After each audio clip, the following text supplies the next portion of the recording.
Welcome. আজকে আমরা SLST education বিষয়ের একটা ইম্পর্টেন্ট বিষয় বৌদ্ধ শিক্ষা। আগের দিন আমরা অ্যানসিয়েন্ট পিরিয়ডের যে ভারতবর্ষের প্রাচীন যুগের যে শিক্ষা সেটা আমাদের সিলেবাসে আছে, 4th ইউনিটে সম্ভবত। হ্যাঁ, সেখান থেকে আমরা বৈদিক শিক্ষা বা ব্রাহ্মণ শিক্ষা ডিটেলস পড়েছি। আজকে বৌদ্ধ শিক্ষা কি সেই বিষয়ে আমরা বিস্তারিত জানবো, এমন ভাবে শিখবো যাতে এখান থেকে একটি এমসিকিউ আমাদের মিস না হয়। আমরা এমন ভাবেই চেষ্টা করব ক্লাসটা করতে। বৌদ্ধ শিক্ষা কি আগে সেই বিষয়টা আমাদের জানা দরকার আছে। বৌদ্ধ শিক্ষা কি, আমরা বৈদিক শিক্ষার আগের ক্লাসটায় বলেছিলাম যে প্রাচীন ভারতের শিক্ষার 3টে ভাগ। একটা হচ্ছে প্রথম বৈদিক শিক্ষা, তারপরে পরবর্তী বৈদিক শিক্ষা যেটাকে বলা হচ্ছে ব্রাহ্মণিক শিক্ষা, আর থার্ড হচ্ছে বৌদ্ধ শিক্ষা। প্রাচীন ভারতের এই 3টে। এই বৌদ্ধ শিক্ষাটা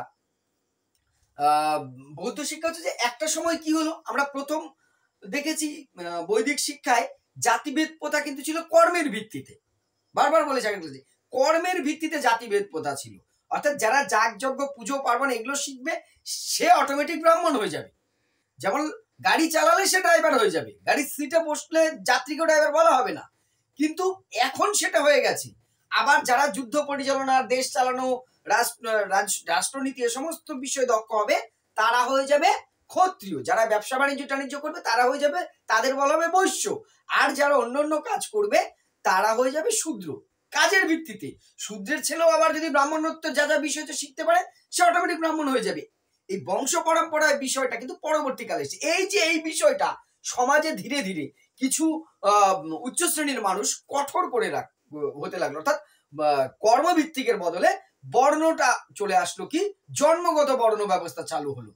এখান থেকে একটা সমাজের যারা নিচু পর্যায়ে পড়ে গেল তাদের কোনো দোষ নেই, কিছু মানুষের ষড়যন্ত্রে বা ধর্ম ব্যবসার কারণে এটা তৈরি হলো, ফলে তাদের মধ্যে একটা ক্ষোভ তৈরি হলো, হওয়াটাই স্বাভাবিক। দ্বিতীয়ত, এই অভিজাত এবং ব্রাহ্মণরা তৎকালীন এই হিন্দু ধর্মে অতিরিক্ত উৎসব কেন্দ্রিকতা নিয়ে আসলো। যা যজ্ঞ, পূজা, পার্বণ, পশু বলি, যে যার সাথে প্রকৃত হিন্দু ধর্মের কোনো হয়তো সম্পর্ক নেই বা থাকলেও এতদিন এমন কোনো প্রচলন ছিল না, সেটা চলে আসার ফলে সমাজের একটা বড় শ্রেণী শূদ্ররা শিক্ষার অধিকার থেকে বঞ্চিত হতে লাগলো। তাদের তো ক্ষোভ হবে, হওয়াটাই স্বাভাবিক। এবারে তাদের মধ্যে দীর্ঘদিন একটা ক্ষোভ ছিলই, অর্থাৎ একটা প্রতিবাদ ছিল এই ব্রাহ্মণ্য শিক্ষা ব্যবস্থা বা ব্রাহ্মণ্য ধর্মের বিরুদ্ধে। ফলে হিন্দু ধর্মের মধ্যে থেকে একটা প্রতিবাদের আওয়াজ উঠতে থাকলো। এবং আমরা জানি যে হিন্দু ধর্মের মধ্যে প্রতিবাদের আওয়াজটা নতুন নয়। প্রতিবাদকে কখনো দমন পীড়নও করা হয়নি, কারণ ঋষি চারবাক দেখেছি। চারবাক যে ভারতীয় যে দর্শন সমস্ত কিছুর বিরোধিতা চরম ভাবে করা সত্ত্বেও তাকে কিন্তু কি চারবাক মুনি বলা হয়, তাকে কিন্তু কোনো খারাপ স্থান দেওয়া হয়নি, অর্থাৎ সমালোচনাকে অ্যাকসেপ্ট করা হয়েছে।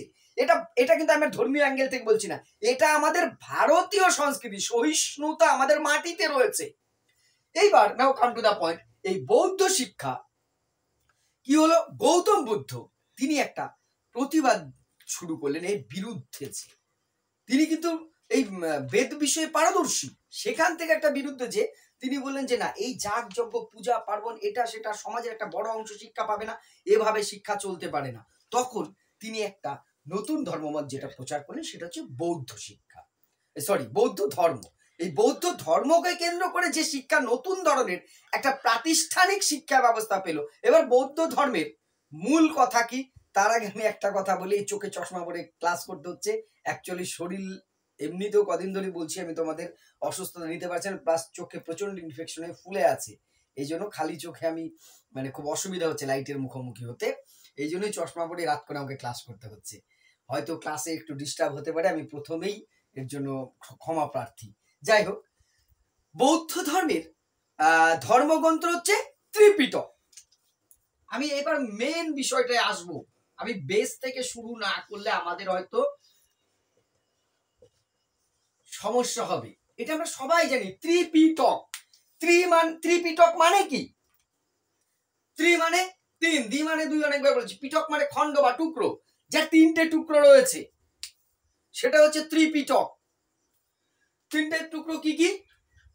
বিনয় পিটক, সূত্র পিটক, অভিধম্ম পিটক। বিনয় পিটক, সূত্র পিটক, অভিধম্ম পিটক। আমি লিখলাম না, এটা আমাদের কমন জানা আছে। বিনয় পিটক, সূত্র পিটক, অভিধম্ম পিটক।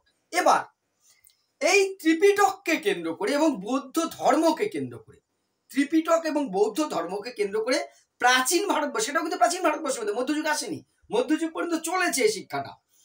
প্রাচীন ভারতবর্ষে এক নতুন প্রাতিষ্ঠানিক শিক্ষার শুরু হয়, তাকেই বলা হয় বৌদ্ধ শিক্ষা। বৌদ্ধ শিক্ষার মূল বেস কি?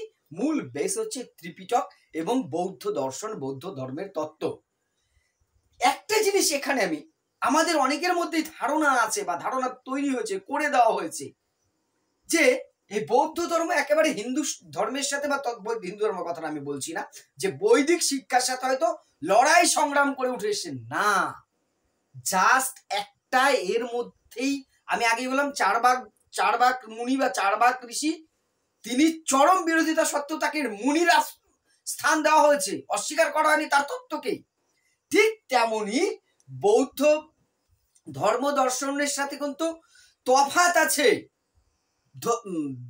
সংঘর্ষ নেই, এটা মাথায় রাখবে, তফাৎ আছে, সংঘর্ষ নেই। কারণ আমরা এই বৌদ্ধ ধর্মের যখন বৌদ্ধ শিক্ষার যখন পাঠ্যক্রমে আসবো, তখন দেখবো সেখানে চতুর্বেদও পড়ানো হয়েছে ত্রিপিটকের সাথে সাথে। এবারে এই ত্রিপিটককে কেন্দ্র করে, বৌদ্ধ ধর্মকে কেন্দ্র করে বা বৌদ্ধ দর্শনকে কেন্দ্র করে প্রাতিষ্ঠানিক শিক্ষা ব্যবস্থা যেটা গড়ে উঠলো, তাকেই বলা হচ্ছে কি বৌদ্ধ শিক্ষা। মোটামুটি আশা করি বৌদ্ধ শিক্ষা কি সেটা বুঝবো।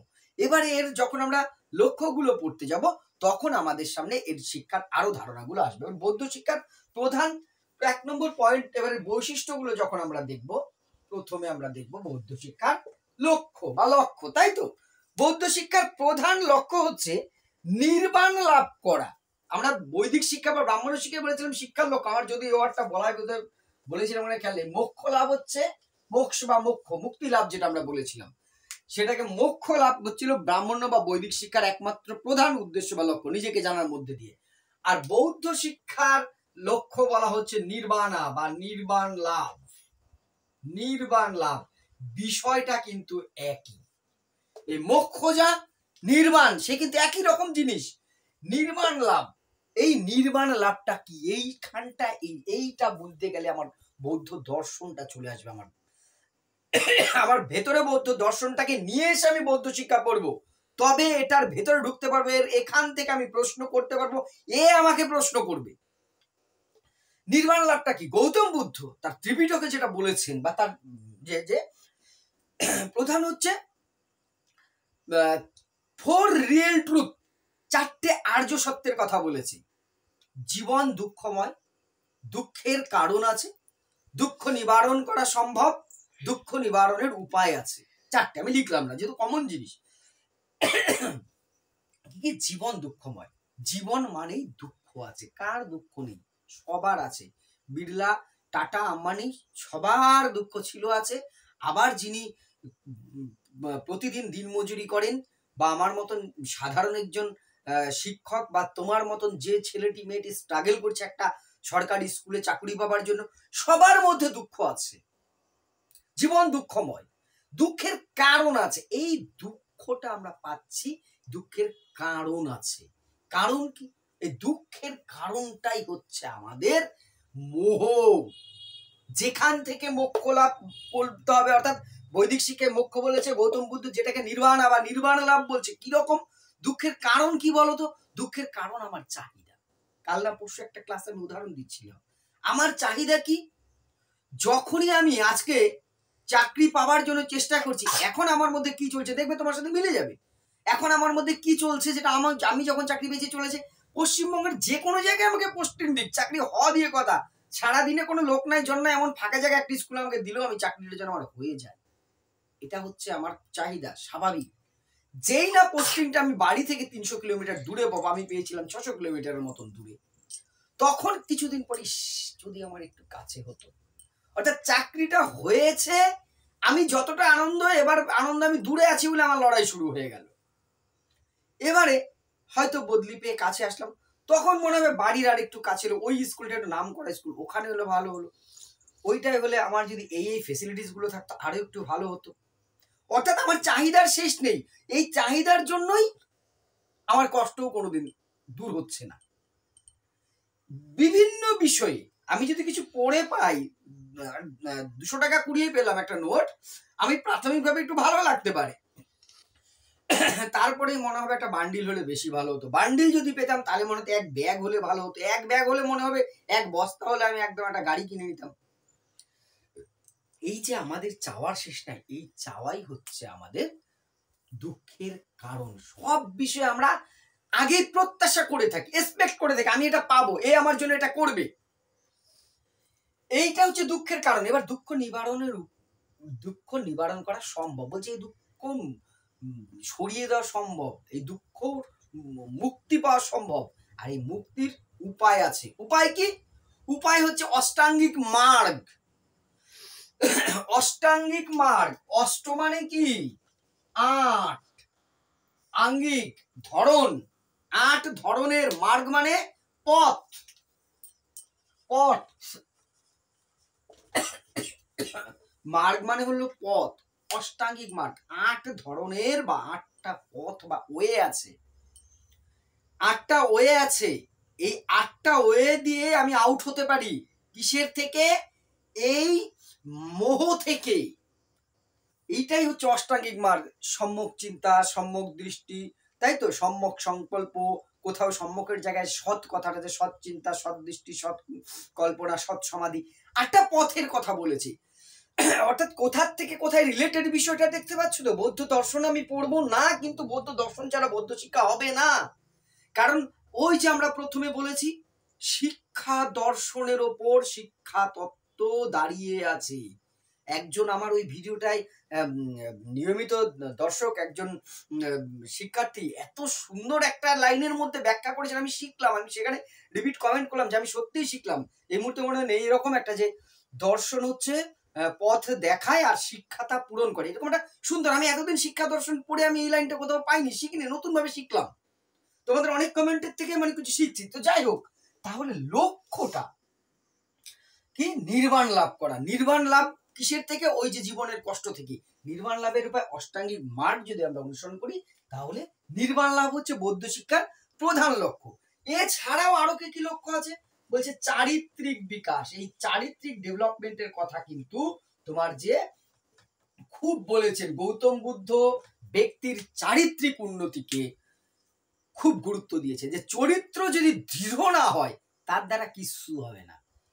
এই জায়গাটা কিন্তু খুব জোর দিয়েছেন। এছাড়া আর কি কি আছে? দৈহিক বিকাশ, মানসিক বিকাশের সাথে সাথে তার দেহ আত্মা মনের একটা সংযোগ, এমন ভাবে কানেক্টিভিটি তৈরি করা যাতে আদর্শ মানুষ হিসেবে গড়ে তোলা যায়। এই হলো বৌদ্ধ শিক্ষার লক্ষ্য। এক কথায় সংক্ষেপে বলে, বৌদ্ধ শিক্ষার এক ওয়ার্ডে নির্মাণ লাভ করা, ব্রাহ্মণ্য শিক্ষার, বৈদিক শিক্ষার মোক্ষ লাভ করা। এই হচ্ছে দুটোর মানে যদি দেখো একই। নির্বাণ মানেও মুক্তি লাভ করা, মোক্ষ মানে কিন্তু একটু কনসেপ্টটা আলাদা আছে। তাহলে প্রথম গেল শিক্ষার লক্ষ্য। এবারে আসবো বৌদ্ধ শিক্ষার একটা অন্যতম বৈশিষ্ট্য, সেটা হচ্ছে সার্বজনীনতা।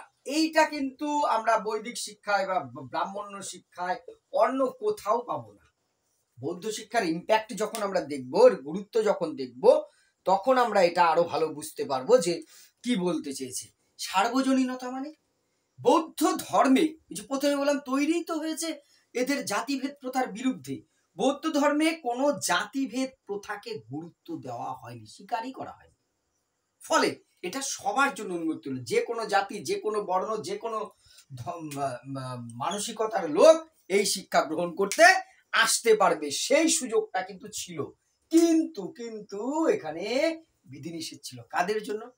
রাজকর্মচারীর ক্ষেত্রে, তারপরে তোমার চোর ডাকাত বা তাদের সন্তান, বিকলাঙ্গ, এটা খুব আনফরচুনেটলি হলেও বিকলাঙ্গ, এবং কুষ্ঠরোগী। সে সময় মনে করো তো কুষ্ঠরোগ হচ্ছে পূর্বজন্মের পাপের ফল, ফলে কুষ্ঠরোগীকে অস্পৃশ্য করে রাখা হতো। এই ধরনের মানুষ বা তাদের সন্তানেরা কিন্তু শিক্ষার সুযোগ পেত না। ঠিক আছে? তাছাড়া বাদ বাকি কোনো ধর্ম বা কোনো ক্লাস, কাস্ট, এটা দেখে এই শিক্ষার সুযোগের ব্যাপার ছিল না। ওপেন টু অল ছিল। সার্বজনীনতা পৃথিবীর ইতিহাসে এত প্রাচীন কাল থেকে সত্যি ভাবতে অভাব লাগে। যত আমরা দেখবো, আমরা নালন্দা যখন পড়বো, আমি তো ক্লাসে একটা কথা বলি, পৃথিবীর অর্ধেক লোক যখন জামা কাপড় পরতে জানে না, বনে গুহায় থাকে, ভারতবর্ষে তখন ইউনিভার্সিটি ছিল। আমাদের তোমরা এসে সভ্যতা সংস্কৃতি শেখাতে ওয়েস্টার্নরা। যাই হোক, তাহলে সার্বজনীনতা কি? সার্বজনীনতা হচ্ছে সবার জন্য, ঠিক আছে, সবাই যেখানে শিক্ষার সুযোগ পাবে, সেটা হচ্ছে সার্বজনীনতা। এইবারে আসবো আমরা শিক্ষা শুরু, খুব ইম্পর্টেন্ট, এইটুকু আমি মুছে নিচ্ছি। শিক্ষা শুরু হতো কোন অনুষ্ঠানের মধ্যে দিয়ে? সম্ভবত 3 নম্বরে, শিক্ষার শুরু বা বিদ্যারম্ভ বলতে পারি। এই তোমার যে বৌদ্ধ শিক্ষা শুরু হওয়ার কিছু অনুষ্ঠান ছিল, ঠিক আছে। 8 বছর বয়সে, কমপক্ষে 8 বছর বয়স হলেই বৌদ্ধ শিক্ষা শুরু করা যেত। এইবার এখানে তার আগে এবার একটা ব্যাপার বলতে হবে। বৈদিক শিক্ষায় আমরা দেখেছিলাম গুরুকুল কেন্দ্রিক, গুরুকুলে থাকতে হতো। আর বৌদ্ধ শিক্ষার ছিল, আমরা প্রতিষ্ঠানে আরো ডিটেলস বলবো, মঠ বা বিহার কেন্দ্রিক। বৌদ্ধ শিক্ষার প্রতিষ্ঠানকে বলা হতো মঠ বা বিহার। এখানে ওই ভিক্ষু জীবন পালন করতে হতো এবং সারা জীবন মোটামুটি ব্রহ্মচর্য পালন করতে হতো, যারা ওখানে পার্মানেন্ট ছিল। কিন্তু এটা ধীরে ধীরে জটিল হতে লাগলো, সবার পক্ষে ওখানে ভিক্ষু হয়ে সারা জীবন থাকবে এই ইচ্ছা নাও থাকতে পারে। অপশন রাখা হলো, যারা চাইবে শিক্ষা শেষে বাড়ি চলে এসে তোমার যে কি করতে পারবে, তারা সংসার ধর্ম পালন করতে পারবে। এবারে এই মঠ বা বিহারে যে থেকে পড়াশোনা করতে হতো, সেই প্রতিষ্ঠানগুলো কিন্তু এখানেও রেসিডেন্সিয়াল ছিল, আবাসিক। সেখানে থেকেই তোমাকে স্টাডি করতে হবে, সমস্ত আচার আচরণ শিখতে হবে। খুব ইন্টারেস্টিং, যত ভেতরে ঢুকবো আশা করি ভালো লাগবে। এবারে শিক্ষা শুরু হতে গেলে মিনিমাম 8 বছর, মানে এজ 8 বছরের শিক্ষা নয়, এজ, ক্রোনোলজিক্যাল এজ, বয়সটা মিনিমাম 8 বছর, তার কম হলে শিক্ষা শুরু করা যাবে না মঠে। আর এই মঠে ঢুকতে গেলে পিতামাতার অনুমতি বাধ্যতামূলক। এই দুটো শর্ত কিন্তু আগে আছে। এইবার আসছে অনুষ্ঠানটায়, পিতামাতার পারমিশন নাই, অন্য কেউ নিয়ে চলে আসলো। এবার যার পিতামাতা নেই ভাই, তার ব্যাপারটা হয়তো আলাদা, তাও তার গার্জিয়ান যিনি আছেন তার অনুমতি লাগতো। অর্থাৎ আমি চলে গেলাম আর আমাকে অ্যাডমিশন নিয়ে নিল তা নয়। এখন যেমন স্কুলে বা কোনো ইনস্টিটিউটে গার্জিয়ানের সই লাগে, ঠিক সেরকম পিতামাতার অনুমতি। ভাবো কোন সময়ের কথা বলছি। এবার শিক্ষা শুরু হতো যে অনুষ্ঠানের মধ্যে দিয়ে, সেই অনুষ্ঠানটাকে বলা হতো প্রবজ্জা। কোথাও কোথাও রফালাটা পাবে না, প্রবজ্জা, দুটোই ঠিক, কোনো ঘাবড়ানোর কিছু নেই। প্রবজ্জা বা প্রবজ্জা নামক অনুষ্ঠানের মধ্যে দিয়ে তোমার যে বৌদ্ধ শিক্ষাটা শুরু হতো। তাহলে বৌদ্ধ শিক্ষা শুরুর অনুষ্ঠানটাকে কি বলা হয়, কি বলা হতো? প্রবজ্জা বা প্রবজ্জা। প্রবজ্জা গ্রহণের বয়স কত? প্রবজ্জা গ্রহণের বয়স হচ্ছে 8 বছর, মিনিমাম 8 বছর। এই প্রবজ্জা বৈদিক শিক্ষার সাথে তুলনাটা অনেকটা এগিয়ে রাখছি। বৈদিক শিক্ষা শুরু হতো কি অনুষ্ঠানের মধ্যে দিয়ে? উপনয়ন। উপনয়ন গ্রহণ করার পর শিক্ষার্থীকে কি বলা হতো? সেখানে দ্বিজ।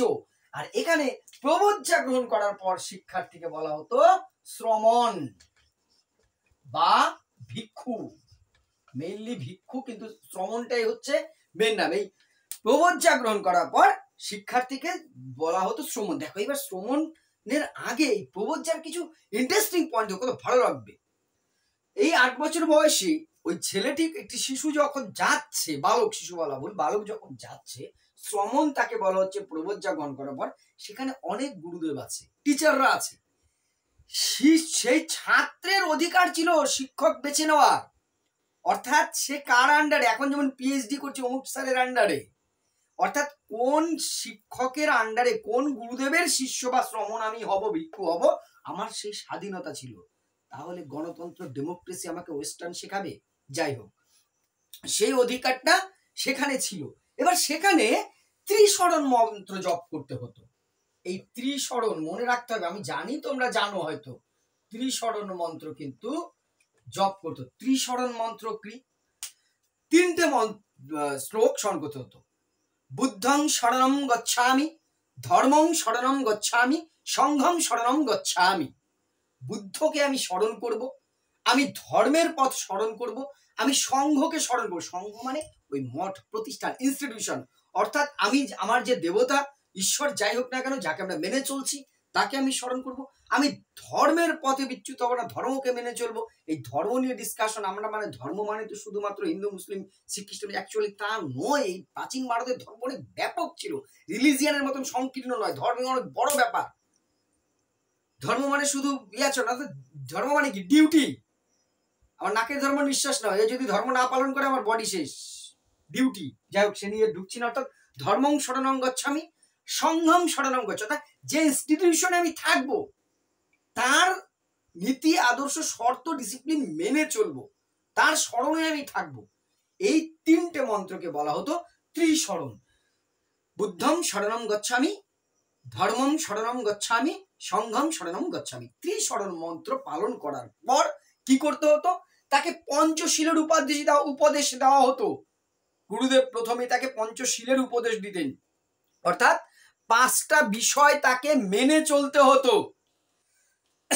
সেই 5টা বিষয় তাকে ডিটেলসে জানিয়ে তারপরে তাকে শিষ্য বেগম, প্রথমত কি, প্রাণী হত্যা করা যাবে না। গৌতম বুদ্ধ প্রাণী হত্যার বিরুদ্ধে ছিলেন। কোন রকম প্রাণী হত্যা, জীব হত্যা করা যাবে না।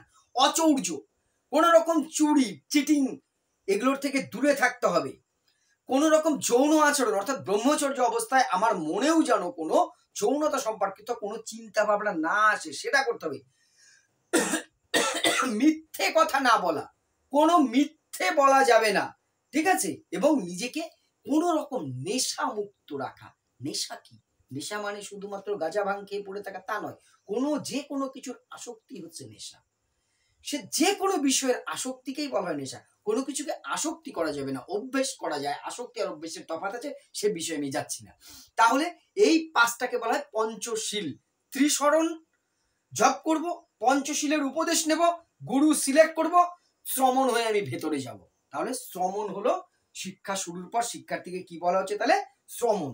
এইবার আসছে কি 4 নম্বরে, পাঠক্রম, কারিকুলাম। কি পড়ানো হতো এই শিক্ষায়, সেটা তো আমার জানার দরকার আছে, সেটাই তো পাঠ্যক্রম। বৌদ্ধ শিক্ষায় যে বিষয়গুলো পড়ানো হতো, আমি প্রথমে বললাম অবাক হব। প্রথম হচ্ছে অবশ্যই ত্রিপিটক তো পড়ানো হবে। ত্রিপিটক ডিটেলস আমি বলেছি, আর যাচ্ছি না। ত্রিপিটকের সাথে প্রথমত যেটা ছিল চতুর্বেদ, ঋক্সাম যজু অথর্ব, যে 4টে বেদ, বেদান্ত উপনিষদ। ত্রিপিটকের পাশাপাশি, অর্থাৎ যে লড়াই সংগ্রাম কথা বলা হচ্ছে সেই বিষয়টা ছিল না। গৌতম বুদ্ধ বেদের পাণ্ডিত্য ছিল তার, ঠিক আছে? সেখানে কিন্তু সহাবস্থান ছিল। এখনকার দিনের মতন সংকীর্ণ ধর্মীয় আচার আচরণ ছিল না আমাদের মতন। আমরা তো ধর্মীয় ব্যাপারে অসহিষ্ণু হয়ে পড়েছি, দুর্ভাগ্যজনক এটা। যাই হোক, এর সাথে সাথে বৌদ্ধ শিক্ষার পাঠ্যক্রম কিন্তু বৈদিক শিক্ষার্থে অনেক ব্যাপক ছিল। অর্থনীতি, রাজনীতি, কূটনীতি, ধর্মশাস্ত্র, ন্যায়, দর্শন, সংস্কৃত, বিভিন্ন বিষয় ছিল। তাছাড়া বিভিন্ন প্র্যাকটিক্যাল সহপাঠক্রমিক বিষয় এখানে গুরুত্ব সহকারে পড়াতো। কৃষিকাজ থেকে শুরু করে অন্যান্য যে সমস্ত বাণিজ্য থেকে শুরু করে সমস্ত বিষয় কিন্তু তোমার যে এখানে পড়ানো হতো। অর্থাৎ অনেক ব্যাপক ছিল এই পাঠ্যক্রমটা। অনেক অনেক অনেক বেশি বিষয় কিন্তু পড়ানো হতো। এই হলো শিক্ষার তোমার যে পাঠ্যক্রম। এইবার আসছি আমরা শিক্ষার কাল।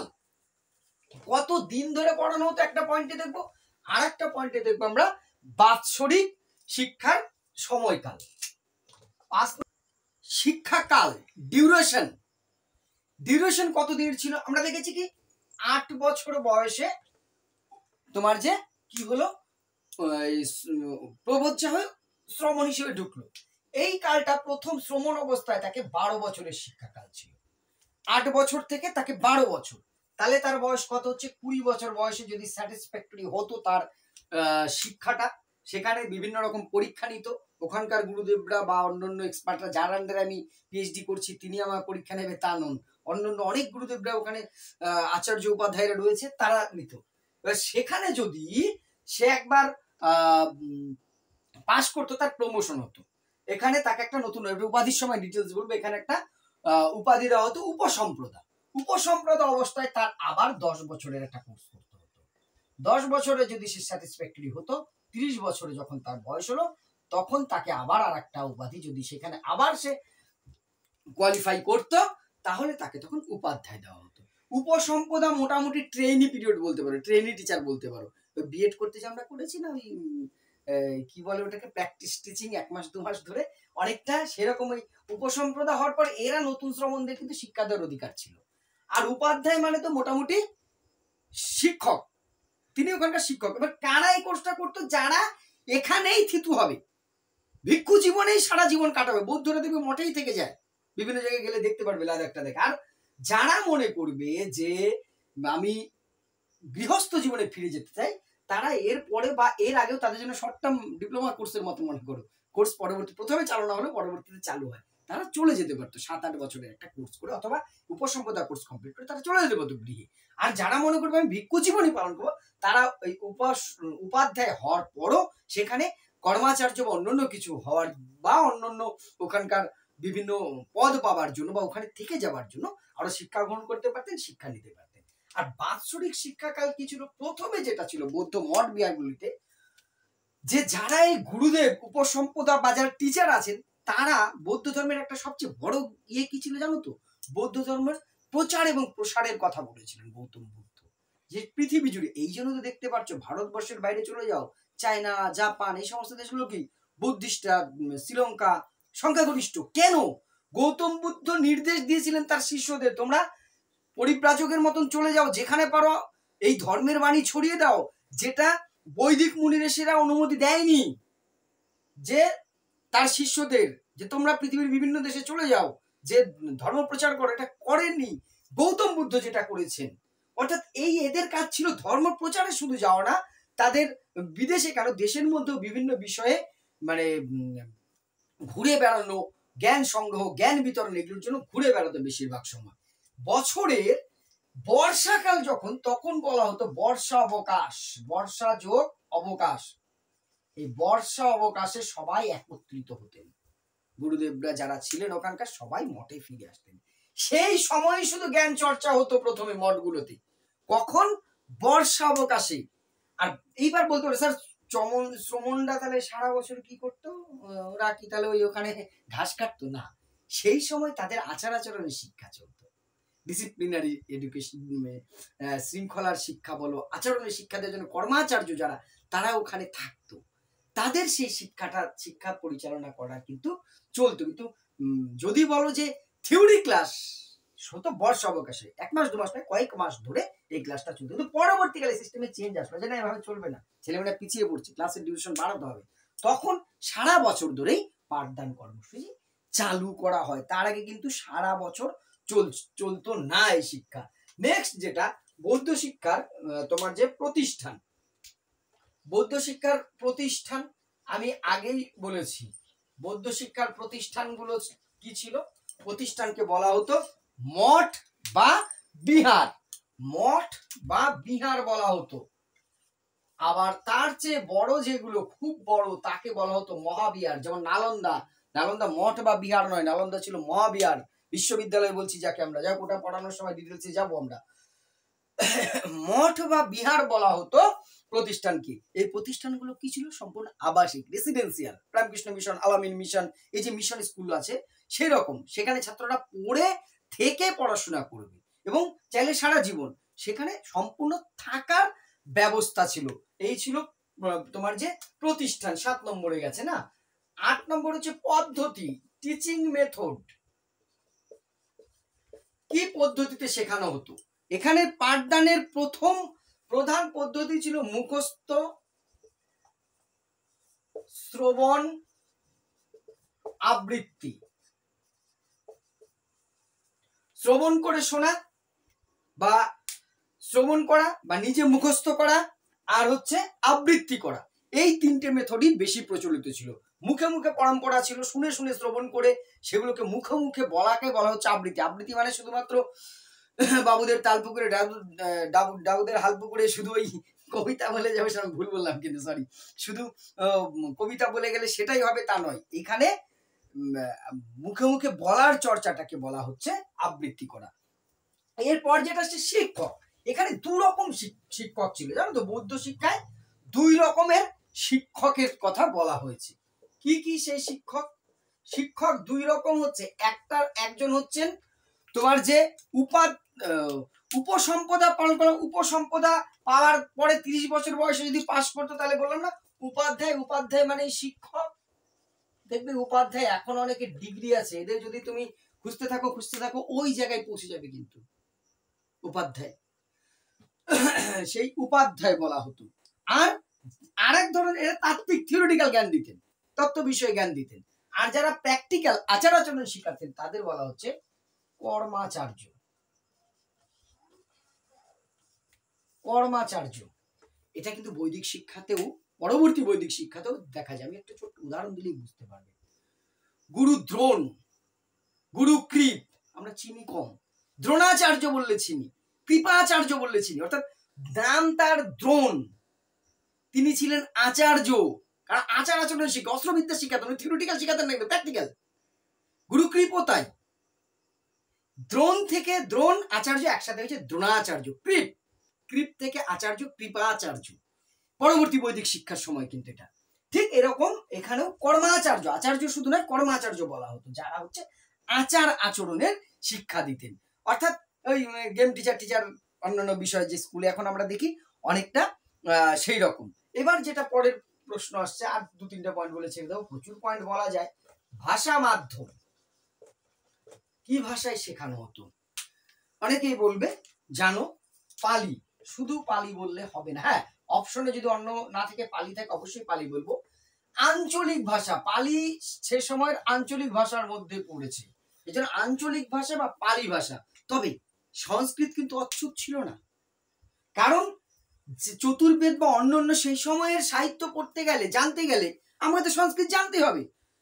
মাধ্যম এটা ছিল, আমাদের মাতৃভাষায় শিক্ষাদান করা। ইংরেজি অচ্ছুত না, ইংরেজি ইম্পর্টেন্স রাখে, ঠিক সেই রকম তোমার যে কিন্তু ওই সংস্কৃতেরও একটা তোমার জায়গা ছিল। এইবার নেক্সট খুব ইম্পর্টেন্ট, গৌতম বুদ্ধের অনেকে এবার বিরোধিতা করবে, আমি জানি, করাটাই স্বাভাবিক। আমি নিজেও, গৌতম বুদ্ধ আর রুশোর মিল কি? শিশুকেন্দ্রিক শিক্ষার জনক তো রুশো, রুশো আর গৌতম বুদ্ধের মিল কি কেউ জানো? দুজনাই নারী শিক্ষার বিরুদ্ধে ছিলেন। রুশো কি বলেছেন? প্রাকৃতিক শিক্ষা, নেতিবাচক শিক্ষা, এত ভালো ভালো কথা বলার পরে নারীকে প্লেগ রোগের সাথে তুলনা করেছেন। আর গৌতম বুদ্ধ নিজে এই মঠ বা বিহারগুলোতে নারীদের প্রবেশের চরম বিরোধী ছিলেন। তিনি কোনোভাবেই নারীদের প্রবেশ, তিনি ভেবেছিলেন যে নারীরা ভেতরে আসলে পরে মঠের যে অন্যান্য শ্রমণ বা উপাধ্যায় যারাই রয়েছেন তাদের মধ্যে যে ডিসিপ্লিন সেটা নষ্ট হয়ে যাবে, তাদের মধ্যে সেই পঞ্চশীল রক্ষা করা কষ্টকর হয়ে যাবে, বিশৃঙ্খলা তৈরি হয়ে যাবে। নারী শিক্ষার বিরুদ্ধে ছিলেন। কিন্তু পরবর্তীকালে তার যে পালিত মা তিনি এবং তার প্রিয় শিষ্য গৌতমী বা অন্যান্যরা, তাদের অনুরোধে তিনি মঠ বা বিহারে নারীদের প্রবেশাধিকার দেন। তাদের বলা হতো ভিক্ষুণী। ভিক্ষুণী কাদের বলা হচ্ছে? বৌদ্ধ মঠের নারী শিক্ষার্থী, বৌদ্ধ শিক্ষার নারী শিক্ষার্থীদের। এই ভিক্ষুণীরা ঢুকতে পারতো ঠিকই, তাদের, আমি এরপরে ডিসিপ্লিনে আসবো, শৃঙ্খলা, তার চেয়ে ওভার, ছেলেদের তুলনায় মেয়েদের ওভার ডিসিপ্লিন মেনে চলতে হতো। কিরকম?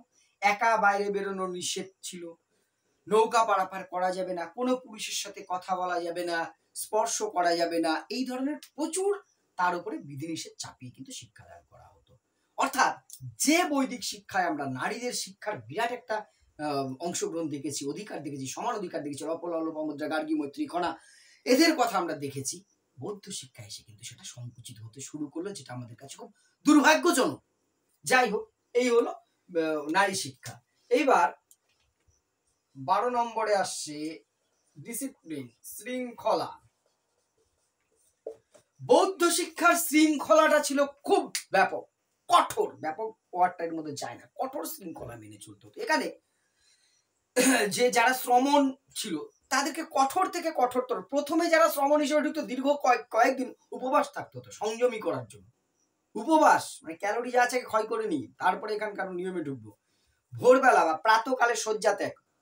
কিছু তখনকার বইয়ে দেখা যায় কিছু কিছু মঠে মোরগ রাখা হতো। মোরগ কেন? মোরগ তো সবচেয়ে বড় অ্যালার্ম ঘড়ি, ভোর হলে কাক করে ডেকে, মোরগ ডাকার আগে আমাকে বিছানা চাপতে হবে। ঠিক আছে? ভিক্ষান্ন গ্রহণ, এই মঠে ভিক্ষুদের কিন্তু ভিক্ষায় যেতে হতো, সেই ভিক্ষান্ন তোমাকে গ্রহণ করতে হবে।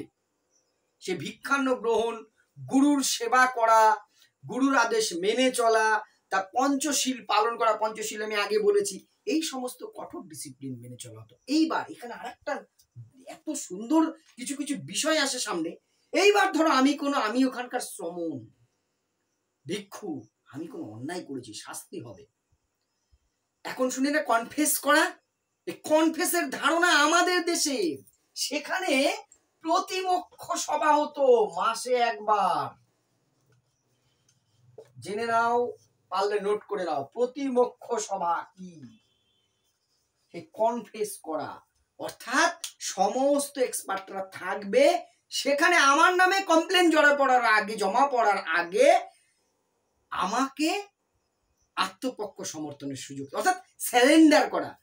গুরুদেব, আমি এই মিথ্যে কথা বলে ফেলেছি, এর পরিপ্রেক্ষিতে আমি ক্ষমা প্রার্থী। এই যে এইভাবে করে তার কিছু নির্দিষ্ট ফরম্যাট ছিল। আমি যখন শ্রমণ হিসেবে একজন সেখানে স্বীকার করছি, আমার শাস্তিটা কমে আসতো।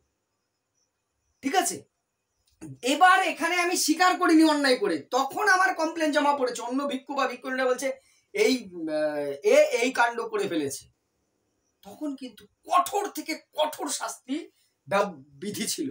কঠোর শৃঙ্খলা, যেহেতু আগে বলছে কঠোর শাস্তি বিধি, তাহলে প্রতিমক্ষ সভা কোন শিক্ষায় দেখা যাচ্ছে? বৌদ্ধ শিক্ষা। এটা কি? তোমার যে মানে স্যারেন্ডার কর্মসূচি, একটা আত্মপক্ষ, মানে নিজের দোষ স্বীকার করে আত্মপক্ষ সমর্থনের সুযোগ বা ক্ষমা প্রার্থনা করা, এতে কিন্তু ক্ষমা বা শাস্তি কমে যেত। আর এবার যেটা আসছে 13 নম্বর বলছি আমি, বেতন। এই বৌদ্ধ শিক্ষা ব্রাহ্মণ্য শিক্ষার মতোই অবৈতনিক ছিল, কোনো বেতন ছিল না। এবার প্রশ্ন হচ্ছে, এত ছেলে মেয়ে থাকা খাওয়া খরচ কোথা থেকে আসবে? বৌদ্ধ মঠগুলোর আন্ডারে প্রচুর জমি জমা, সে সময় শাসক যারা ছিল তারা সমর্থন করতেন, এলাকার ধনী জমিদাররা দান ধ্যান করতেন, এবং ভিক্ষুরা ভিক্ষান্ন গ্রহণ করতো, অর্থাৎ ভিক্ষায় যেত। এইসব থেকেই বৌদ্ধ মঠগুলোর তোমার যে পরিচর্যা বা পরিচালনা হতো। এবার লাস্ট পয়েন্ট যেটা বলবো, উপাধি। উপাধি, পরীক্ষা এবং উপাধি। কিভাবে পরীক্ষা হতো? এখানে পরীক্ষা ছিল মৌখিক। ঠিক আছে, পরীক্ষা ও উপাধি। বৌদ্ধ শিক্ষায় তোমার যে পরীক্ষা ব্যবস্থা ছিল মৌখিক, এখানে কোনো লিখিত পরীক্ষার ব্যবস্থা ছিল না, লিখে পরীক্ষা নেওয়া হতো না, দীর্ঘদিন ধরে পরীক্ষাটা চলতো, একদিনে কিন্তু পরীক্ষা হতো না, দীর্ঘদিন ধরে কন্টিনিউয়াস ইভ্যালুয়েশন হতো। যখন আমরা এখন বলছি না সিসি, কিউমুলেটিভ কম্প্রেহেনসিভ ইভ্যালুয়েশন, সেই ধারণাটা সে বৌদ্ধ শিক্ষার আমলে ছিল। অনেকে আসবে যে স্যার কি বলছেন, প্রাচীনকালে হ্যাঁ আমরা জানিনি, পড়িনি, বুঝিনি, তাই বুঝতে পারছি না। আমরা এবার ইসলামিক শিক্ষা আসবো, সেখানেও ভালো ভালো দিকগুলো দেখবো। আবার সমালোচনার জায়গায় সমালোচনা সবাইকে করছি, কাউকেই ছাড়বো না। আমাদের, আমি আগেই বলেছি, ভেতরে ঢুকতে হবে, তাকে দেখতে হবে। বাইরের থেকে দেখলে একটা বাড়ির চিত্র বোঝা যায় একরকম, ভেতরে ঢুকলে তার ভেতরটা বোঝা যায়। এই পরীক্ষা ছিল সম্পূর্ণ মৌখিক, দীর্ঘদিন ধরে বিভিন্ন ভাবে পরীক্ষা নেওয়া হতো। উপাধিটা কিন্তু আমাকে আগেই বলেছে একরকম। 10 বছর তোমার যে 12 বছর শিক্ষা গ্রহণ করার পর শিক্ষার্থীর বয়স কত হলো? 20। তখন তাকে কি উপাধি দেওয়া হতো? উপসম্পদা।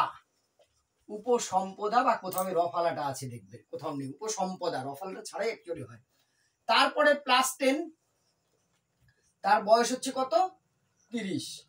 এখানে তাকে ডিগ্রি দেওয়া হতো উপাধ্যায়, মানে সে সেখানকার একজন পরিচালন সমিতির সদস্য হয়ে গেল আর কি, মেম্বার, বোর্ড মেম্বার হয়ে গেছে, সেখানকার টিচার শুধু না, পরিচালনের দায়িত্ব। অর্থাৎ এই ছিল উপাধি বৌদ্ধ শিক্ষা।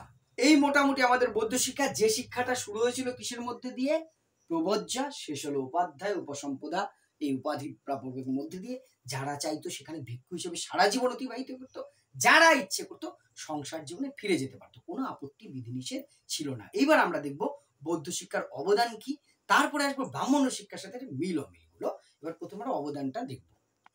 এবার আমরা বৌদ্ধ শিক্ষার অবদান বা গুরুত্ব দেখবো, আবার ত্রুটি বা সমালোচনাগুলো দেখবো। আগে কি কি ভালো দিক, অবদান কি আছে? প্রথম হচ্ছে সার্বজনীনতা। এটা সবচেয়ে বেশি আমাকেও খুব মানে আগ্রহ তৈরি হয় বৌদ্ধ শিক্ষা সম্পর্কে, যখনই পড়ি এখনো ভালো লাগে যে সার্বজনীনতা, ইউনিভার্সালাইজেশন ছিল। এখানে কোনো বিধিনিষেধ ছুঁতমার্ক রাখা হয়নি। হ্যাঁ, কিছু কিছু ছিল, আমি বলেছি, চোর ডাকাত, তাদের সন্তান, বিকলাঙ্গ, তারপরে তোমার যে কুষ্ঠরোগী, কিছু ক্ষেত্রে তো কিছু বিধিনিষেধ অনেক ক্ষেত্রে থাকে, সে সময়ের সামাজিকতা মানসিকতার সাথে ঠিক আছে, আমাকে সেই সময়ের দাঁড়িয়ে কিন্তু আমাকে বিচার করতে হবে, এখনকার সময় বিচার করলে হবে না। অর্থাৎ সার্বজনীনতা ছিল, কোনো জাতিভেদ প্রথা রাখা হয়নি। এটা অত্যন্ত একটা ভালো গুণ। মাতৃভাষায় গুরুত্ব আরো বেশি, এটাকে আমার ভালো লেগেছে। কারণ কি? সংস্কৃত বাধ্যতামূলক, অর্থাৎ কোনো ভাষা চাপিয়ে দেওয়ার ব্যাপার নেই যে আমাকে ইংরাজিতেই শিখতে হবে, এইটা কেন হবে? অর্থাৎ এই শিক্ষায় কি মাতৃভাষা, আঞ্চলিক ভাষা, পালি ভাষা, মাতৃভাষাকে বা আঞ্চলিক ভাষাকে গুরুত্ব দিয়েছে। বৈচিত্র্যপূর্ণ বৌদ্ধ শিক্ষা কিন্তু ভ্যারাইটি ছিল। তার পাঠ্যক্রমটার দিকে যদি তাকাই, তুমি ত্রিপিটক শেখো, চতুর্বেদ শেখো, বেদান্ত শেখো, এই শেখো, তারপরে তুমি অর্থনীতি, রাজনীতি, কূটনীতি, সবকিছু শেখানো হচ্ছে। বৈচিত্র্যপূর্ণ ছিল।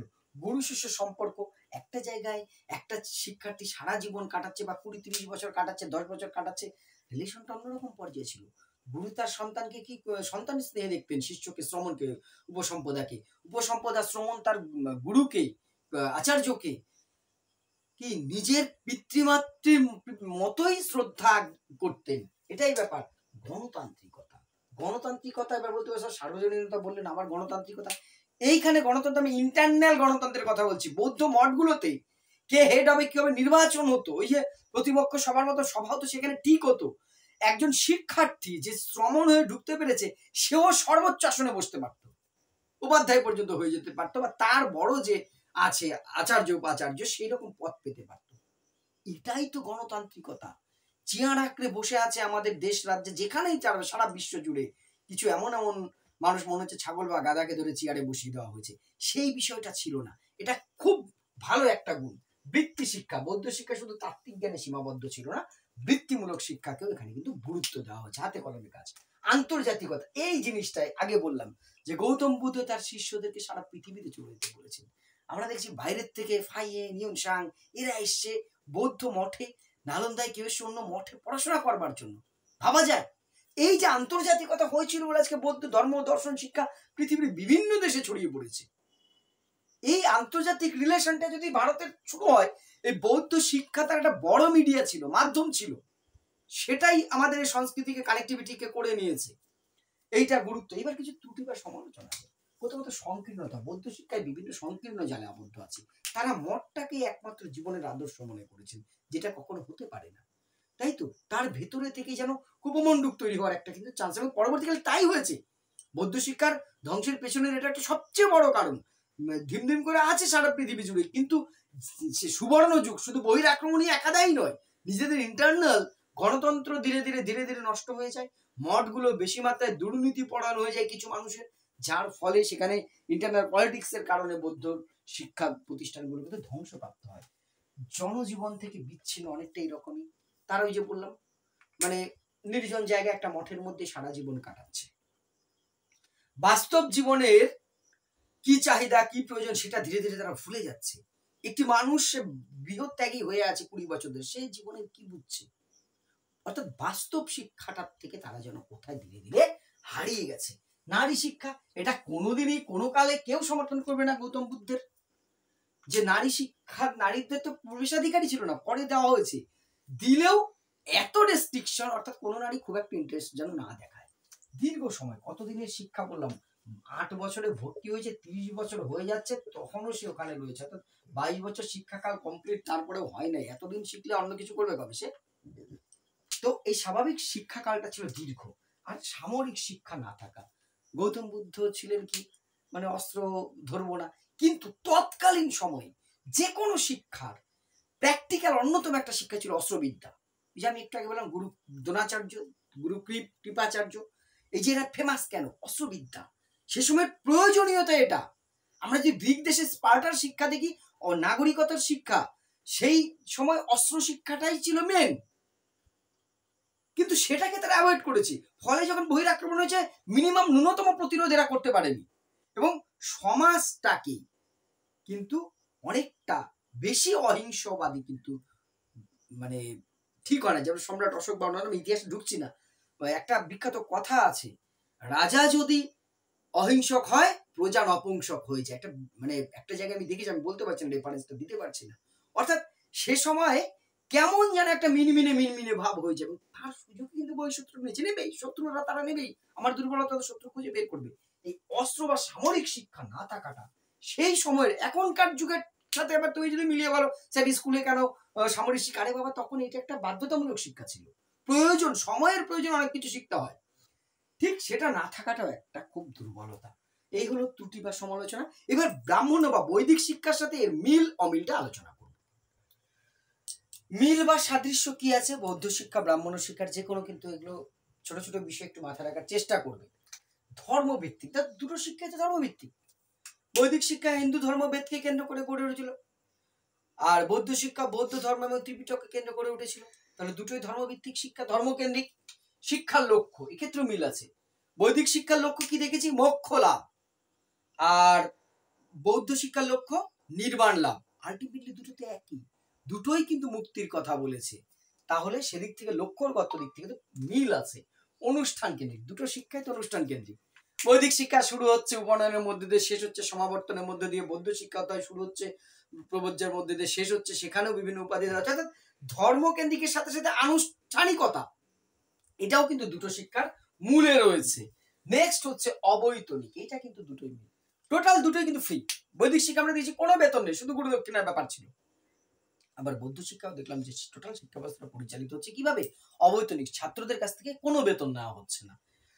গুরু শিষ্য সম্পর্ক, উভয় জায়গায় গুরু শিষ্যের সম্পর্ক কি বলা আছে, পিতা পুত্রের ন্যায়। বৈদিক শিক্ষাও গুরু শিষ্য, গুরু হবে পিতার মতন স্নেহশীল, শ্রদ্ধা, আবার ছাত্ররা শ্রদ্ধা করবে, আবার ছাত্রদের সন্তান সমভাবে গুরু তাকে স্নেহ করবেন। এই যে এইরকম ব্যাপারটা দুটো ক্ষেত্রে ছিল। দুটো শিক্ষায় আবাসিক, গুরুগুলোও থেকে শিক্ষা গ্রহণ করতে হতো, আবার বৌদ্ধ শিক্ষার কেন্দ্রেও সেখানে আবাসিকতা ছিল। অর্থাৎ দুটো শিক্ষায় ছিল রেসিডেন্সিয়াল বা আবাসিক। এবার আমরা আসি বৈসাদৃশ্য, প্রচুর অমিল আছে, তার মধ্যে কয়েকটা আমি নোট আউট করলাম যে কটা মনে পড়লো, এর বাইরেও অনেক আছে। অমিল কি, প্রথমত হচ্ছে বেদ নির্ভরতার ক্ষেত্রে অমিল।